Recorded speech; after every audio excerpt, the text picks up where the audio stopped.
दोस्तों नमस्कार। क्या आप भी सुबह खाली पेट एक टैबलेट या एक कैप्सूल लेते हैं या खाना खाने के बाद कोई गोली लेते हैं जिससे आपका पेट का एसिडिटी, आपको होने वाला हार्ट बर्न, जलन और पेट फूलने की समस्या से आपको लगता है कि उससे राहत मिलती है? एक्चुअली ये आपकी तकलीफ को फौरी राहत तो देती है, लेकिन धीरे धीरे आपको ये अपना डिपेंडेंट बना लेती हैं। और दूसरी समस्या ये है कि ओवर द टाइम ये किडनी को बहुत ज़्यादा नुकसान पहुंचाने लगती हैं, क्योंकि इनकी एक्टिविटी वैसी ही होती है।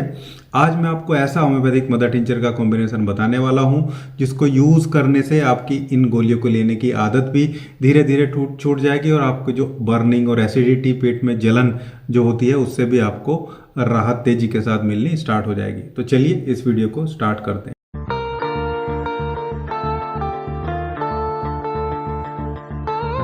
दोस्तों, हमारे पेट में अलग अलग एरिया से अलग अलग चीज़ें सिक्रेट होती हैं। पेट के ऊपरी हिस्से से कुछ और सिक्रेट होता है, बीच में कुछ चीज़ें और लास्ट में कुछ चीज़ें भी सिक्रेट होती हैं।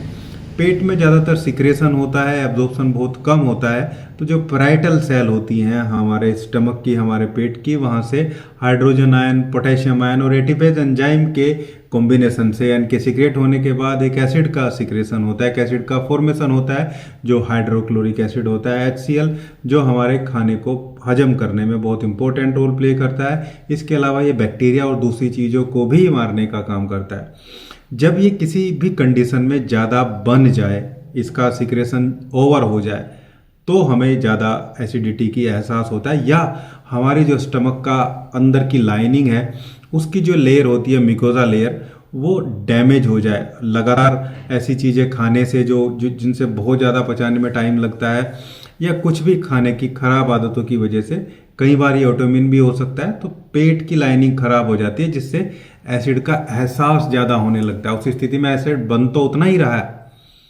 लेकिन उसका एहसास ज़्यादा होता है, और जहाँ वो, जिस जगह वो एक्सपोज हो जाती है म्यूकोजा, वहाँ वो जख्म भी पैदा कर देता है, जिसकी वजह से पेट में दर्द होता है। खाना खाने के जस्ट बाद जो है बहुत तेज दर्द ऐसे लोगों को रहता है जिनमें जख्म होते हैं। तो हम जिस कॉम्बिनेशन की बात कर रहे हैं वो उस म्यूकोजा को भी हील करेगा और जो एसिड का सिक्रेशन है उसको भी बैलेंस करेगा। एक्चुअली जो दवाइयाँ ज़्यादातर ली जाती हैं, प्रोटोन पंप इनहिबिटर, PPI, जैसे पेंटापेराजोल, ओमेपेराजोल वगैरह, ये सब उस पैराइटल सेल पे ही इफेक्ट दिखाती हैं जाके, जहाँ से जो वो आयन सिक्रेट हो रहे हैं उनसे सिक्रेट होके बाहर सरफेस पे लाने वाले पंप को वो इनहिबिट करती है। इसलिए प्रोटोन पंप इनहिबिटर उनको बोला जाता है, क्योंकि ये जो हाइड्रोजन आयन है ये एक्चुअली देखा जाए तो एसिडिक आयन है, और जो बाइकार्बोनेट आयन होता है दूसरा, वो भी वही सिक्रेट होता है या बनता है, आप जैसे भी बोले, वो उसको बैलेंस करने के लिए भी होता है। तो इन दोनों का कोऑर्डिनेशन या कंपोजिशन खराब होने से भी एसिडिटी होती है। खैर, बहुत ज़्यादा देर ना करते हुए हम सीधा अपने कॉम्बिनेशन की तरफ चलते हैं। कौन कौन सी रेमेडी हमने इसमें डाली है? 3 इंपॉर्टेंट रेमेडी है इसमें, और एक ऐसी होम रेमेडी भी है जो आप उसको साथ में यूज़ करेंगे, वो भी आपको बताऊंगा। पहली जो रेमेडी इसमें है वो है ग्लिसराइजा ग्लेब्रा, यानी कि जो मुलेठी होती है उससे बनी दवाई है। मुलेठी आयुर्वेद में भी एक अच्छी दवाई मानी गई है एसिडिटी को, रिफ्लक्स को और मिकोजा को हील करने के लिए। इसमें जो है ग्लैब्रिडीन एक स्पेसिफिक कंपाउंड होता है। इसके अलावा इसमें म्यूसिलेज भी होता है। इसके जो एक्सट्रैक्ट होता है उसमें जब उसको कंज्यूम किया जाता है 10 बूंदे या 5 से 10 बूंदे, तो वो पेट में जाके और एक प्रोटेक्टिव लेयर भी बनाता है, और जो म्यूकस का सिक्रेशन है उसको भी बढ़ाता है, और जो डैमेज हो गई म्यूकोजा है उसको रिपेयर करने का काम भी करता है। इसके अलावा ये डायरेक्टली हाइड्रोजन, पोटेशियम और एटीपेज पे भी काम करके मैनेज करता है, और जो मिकोजा ग्लैंड है या म्यूकस की जो ग्लैंड है उनको स्टिमुलेट करके म्यूकस के सिक्रेशन को बढ़ाता है, यानी कि एंटी अल्सर रेमेडी के तरीके से भी ये काम करती है।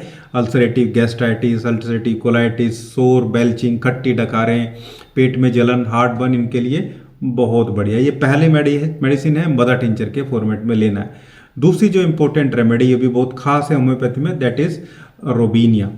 रोबीनिया भी एक प्रोटोन पंप इनहिबिटर की तरह काम करता है। इनडायरेक्टली भी नहीं, डायरेक्टली ये हाइड्रोजन, पोटेशियम और एटीपेज एंजाइम की जो सिक्रेशन है उसको मॉड्यूलेट करके एसिड सिक्रेशन को कम करने का काम करती है। बहुत पुराने समय से इसको होम्योपैथी में भी और हर्बलिस्ट लोग भी एक anti acid remedy, anti acid medicine की तरह यूज़ करते हुए आ रहे हैं।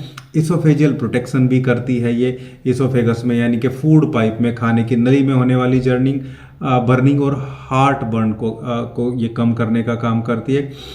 एक ये रेमेडी सलाइवा के प्रोडक्शन को भी थोड़ा इंक्रीज कर, हमारी सलाइवा एक्चुअली अल्कलाइन होती है, तो अगर उसकी क्वांटिटी भी ज़्यादा रहे तो हम देखते हैं कि एसिडिटी का जो इफेक्ट है वो कम हो जाता है। अब जो थर्ड मदर टिंचर हमने इसमें लिया है दैट इज हाइड्रेस्टिस कैनेडेंसिस। इसमें बर्बरीन होता है। बर्बरीन बहुत खास कंपाउंड है। अब तो एलोपैथी में भी लोग इसको सजेस्ट करने लगे हैं, इसके पाउडर भी आने लगे हैं। गैस्ट्रिक मोटिलिटी को इंक्रीज करता है ये। और सबसे बड़ी बात है, एसिडिटी के होने वाले बहुत ज़्यादा कारणों में एच फाइलोरी बैक्टीरिया का इन्फेक्शन होता है। और एच फाइलोरी ऐसा बैक्टीरिया है जो ज़्यादातर एंटीबायोटिक जिसको रेजिस्ट कर चुका है, यानी कि एंटीबायोटिक उस पर काम नहीं करती हैं आज की तारीख में। लेकिन ये साइंटिफिकली प्रूवन तरीके से बहुत सारी ऐसी स्टडी हैं, ये एच फाइलोरी को न्यूट्रलाइज करने का काम करता है, उसकी कॉलोनी को कम स्टॉप करने का, उसको मारने का काम करता है, मिकोजा रिपेयर का काम करता है, मिसिलेज भी इसमें होता है। और क्रोनिक एसिडिटी जो बहुत दिनों से चली आ रही है, लीवर की प्रॉब्लम भी रहती है, बाइल का सिक्रेशन प्रॉपर नहीं है, वीक डाइजेशन है, उल्टी हो जाती है, बार बार खट्टी उल्टी होती हैं, तो वो काम करता है। एक अच्छी एंटीबैक्टीरियल है, एंटी एसिडिक है, एटीपेज को मॉड्यूलेट करती है और एंटी इन्फ्लामेटरी रेमेडी है। इसको भी मदर टिंचर के फॉर्मेट में लेना है।